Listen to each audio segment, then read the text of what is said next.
Last night I was on a walk before it got dark. It was just starting to get dark. All of a sudden, above me, I heard an owl hooting. That's a bad sign for our people.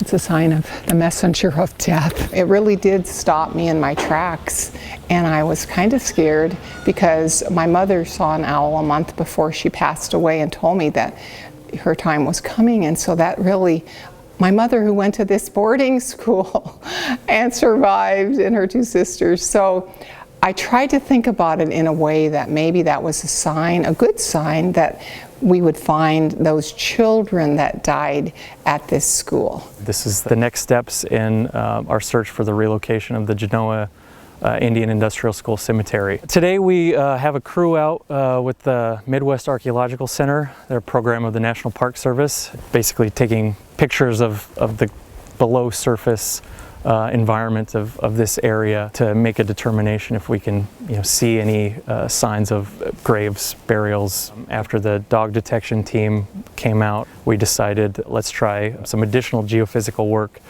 So ground penetrating radar, as well as magnetometry, resistivity, EM equipment, and coupling those data sets and those methods, we're hoping that we'll find some indication of where the cemetery hopefully was.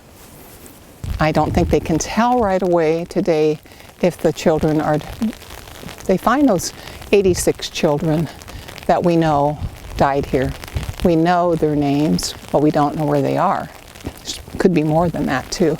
Modern cemeteries have plat maps, and they've got the rows and the plots marked out with names and everything. We know who's buried where.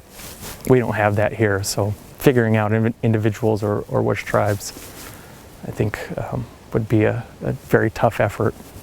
To heal, we have to have answers and bring closure to where are those children. We're hoping that we can provide some results to go back to the tribes with, and hopefully bring a sense of closure and kind of peace to that dark chapter of the Indian School program and the students who did die there, and in some way bring them home and bring them to rest. So that's kind of our ultimate mission out here. These children were buried.